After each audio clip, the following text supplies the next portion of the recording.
मेरी झोपड़ी के भाग आज खुल जाएंगे, राम आएंगे।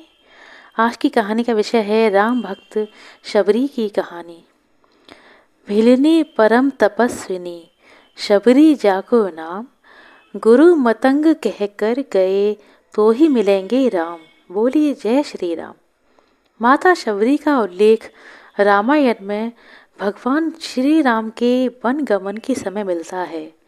शबरी को श्री राम के प्रमुख भक्तों में गिना जाता है। अपनी वृद्धावस्था में शबरी हमेशा श्री राम के आने की प्रतीक्षा करती रहती थीं। राम उनकी कुटिया में आएंगे, इसी बात को ध्यान में रखते हुए वह अपनी कुटिया को सदैव साफ सुथरा रखा करती थीं। गुरु मतंग का वचन कि श्री राम आएंगे, ये वाणी सदा ही उनके कानों में गूंजा करती थी। सीता जी की खोज करते हुए जब राम और लक्ष्मण जी शबरी की कुटिया में आए, तब शबरी ने बेर खिलाकर उनका आदर सत्कार किया।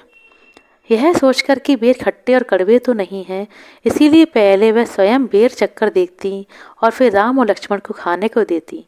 माता शबरी इतनी भाव विभोर हो गई कि उन्हें यह भी ध्यान ना रहा कि वो श्री राम जी को जूठे बेर खिला रही हैं और श्री राम जी उस बेर के स्वाद का बखान बखान करके उनको खा रहे हैं। लक्ष्मण जी ने टोका तो श्री राम ने कहा कि प्रेमासक्त सुस्वाद फल तुम भी खाओ अनुज। यह तो ऐसा अनुभव करा रहे हैं जैसे माँ कौशल्या स्वयं उन्हें भोजन करा रही हों। ऐसे ही भाव विभोर होकर महात्मा विदुर की पत्नी ने श्री कृष्ण को केला छिलका खिलाया था। विदुर जी ने देखा तो बोले, अरे भाग्यवान, क्या कर रही हो। तब श्री कृष्ण जी बोले कि जो मिठास केले के छिलके में है वो इस केले में कहाँ। तो आइए दोस्तों, हम राम भक्त शबरी की कहानी सुनते हैं। शबरी का वास्तविक नाम श्रमणा था। वह भील समुदाय की शबरी जाति से संबंध रखती थीं। शबरी के पिता भीलों के राजा थे। शबरी जब विवाह के योग्य हुई तो उनके पिता ने एक दूसरे भील कुमार से उनका विवाह तय कर दिया। विवाह के दिन निकट आए, सैकड़ों बकरी भैंसे बलिदान के लिए इकट्ठे किए गए। इस पर शबरी ने अपने पिता से पूछा, ये सब जानवर क्यों इकट्ठे किए जा रहे हैं। पिता ने कहा, तुम्हारे विवाह के उपलक्ष्य में इन सब की बलि दी जाएगी। यह सुनकर बालिका शबरी का मन करुणा से भर गया और सिर चकराने लगा। सोचने लगी, यह किस तरीके का विवाह है जिसमें इतने प्राणियों का वध किया जाएगा। इससे तो विवाह ना करना ही अच्छा है। और ऐसा सोचकर वह रात्रि में उठकर जंगल की तरफ भाग गई। दंडकारण्य में हजारों ऋषि मुनि तपस्या किया करते थे। शबरी हीन जाति की होने के कारण अशिक्षित बालिका थी। उसमें संसार की दृष्टि में भजन करने योग्य कोई गुण नहीं था, किंतु उनके हृदय में प्रभु के लिए सच्ची भक्ति थी, जिसके होने से सभी गुण अपने आप ही आ जाते हैं। वह रात्रि में जल्दी उठकर जिधर से ऋषि निकलती उस रास्ते को नदी तक साफ कर देती, कंकरीली जमीन में बालू बिछा देती और जंगल में जाकर लकड़ी काट कर डाल आती। इन सब कामों को वह इतनी तत्परता से छिपकर करती कि कोई ऋषि देख ना ले। एक दिन मतंग ऋषि ने उन्हें यह सब करते देख लिया और अपनी शिष्या के रूप में उन्हें स्वीकार किया। महर्षि वृद्ध थे, उनका अंतिम समय निकट था। महर्षि ने उन्हें निकट बुलाकर कहा, बेटी, धैर्य से कष्ट सहन करती हुई साधना में लगी रहना। प्रभु श्री राम एक दिन तुम्हारी कुटिया में अवश्य आएंगे। प्रभु की दृष्टि में कोई दीनहीन और अस्पर्श नहीं है। वे तो भाव के भूखे हैं और अंतर की प्रीति पर रिश्ते हैं।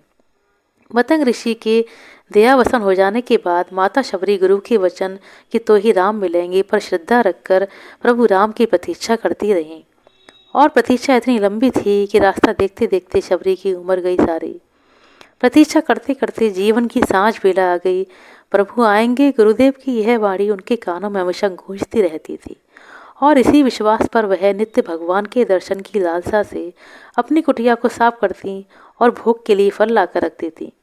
आखिर शबरी की प्रतीक्षा पूरी हुई। रामचरितमानस में गोस्वामी जी ने बड़ा ही सुंदर वर्णन किया है। श्री राम को देखते ही वह निहाल हो गई, उनके चरणों में लौट गई। देह की सुध भूलकर वह श्री राम के चरणों को अपने अश्रु जल से धोने लगी। किसी तरह प्रभु राम ने उन्हें उठाया। अब वह आगे आगे उन्हें मार्ग दिखाती अपनी कुटिया की ओर लेकर चलने लगी। कुटिया में पहुंचकर उन्होंने भगवान के चरण धोकर आसन पर बिठाया। फलों के दौने उनके सामने रखकर वह स्नेह सिक्त वाणी में बोली, प्रभु, मैं आपको अपने हाथों से खिलाऊंगी, खाओगे ना भीलनी के हाथों के फल। वैसे तो नारी जाति ही अदम है और मैं तो अत्यंत मूढ़ और गंवार हूँ। कहते कहते शबरी की वाणी रुक गई। उनकी आंखों से आंसू झलक पड़े। श्री राम ने कहा, बूढ़ी माँ, मानो एक भगत का नाता, जाति पाति कुल धर्म सब मेरे सामने गौण है। मुझे भूख लग रही है, जल्दी से मुझे फल खिलाकर तृप्त कर दो। शबरी भगवान को फल खिलाती जाती थीं और बार बार मांगकर खाते जाते थे। महर्षि मतंग की वाणी आज सत्य हुई और पूर्ण हो गई शबरी की साधना। उसने भगवान को सीता जी की खोज के लिए सुग्रीव से मित्रता करने की सलाह दी और स्वयं को योगाग्नि में भस्म करके सदा के लिए प्रभु राम के चरणों में लीन हो गई और मोक्ष को प्राप्त किया। इस तरह थी भक्त शबरी। आशा करते हैं दोस्तों आपको हमारे द्वारा सुनाया गया ये छोटा सा रोचक प्रसंग अच्छा लगा होगा। यदि वीडियो अच्छा लगा हो, कहानी पसंद आई हो तो कृपया लाइक करें, शेयर करें। अपना कीमती समय देने के लिए बहुत बहुत धन्यवाद। मिलते हैं अगले वीडियो में, तब तक के लिए नमस्कार।